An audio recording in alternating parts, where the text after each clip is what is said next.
ঝিনাইদহের কোটচাঁদপুর উপজেলা স্বাস্থ্য কমপ্লেক্স পরিদর্শন করে চিকিৎসা সেবার মান নিয়ে সন্তোষ প্রকাশ করেছেন স্বাস্থ্যমন্ত্রী সাখাওয়াত হোসেন বকুল।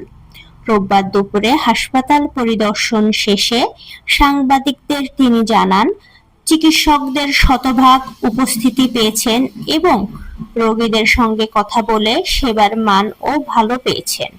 হাসপাতালের রান্নাঘরের খাবারের মান সন্তোষজনক হলেও ল্যাট্রিনে কিছু সমস্যা রয়েছে বলে জানান তিনি।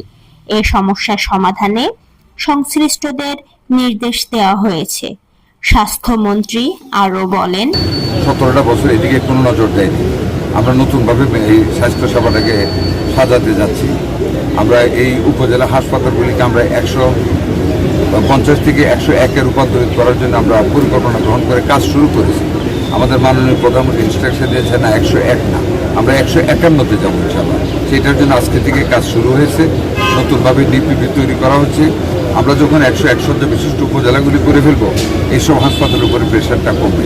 শুধু হাসপাতাল বিল্ডিং আমরা করবো না, সাথে আমরা ম্যান পাওয়ারও সৃষ্টি করতেছি। ম্যান পাওয়ার আমরা মঞ্জুরিও পাচ্ছি। 5000 ডাক্তার নেওয়ার জন্য আমরা অলরেডি ফাইন্যান্স থেকে মঞ্জুরি পেয়ে গেছি। আমরা রিক্রুটমেন্ট শুরু করব। আরও 2500 নার্স এবং 2500 টেকনিশিয়ান নিয়োগের জন্য আমরা দরখাস্ত করেছি। এটা আশা করি 1 সপ্তাহের ভিতরে মঞ্জুরি পেয়ে যাব। আমরা মাত্র 6 মাস হলে একটু সময় দেন, ইনশাল্লাহ আমরা যে পরিকল্পনা গ্রহণ করেছি স্বাস্থ্য খাতে আমরা একটা তুমুল। কোটচাঁদপুর স্বাস্থ্য কমপ্লেক্স পরিদর্শনের আগে স্বাস্থ্যমন্ত্রী মহেশপুর স্বাস্থ্য কমপ্লেক্স ও পরিদর্শন করেন। পরে আরও 2টি স্বাস্থ্য কমপ্লেক্স পরিদর্শনের কথা জানান তিনি।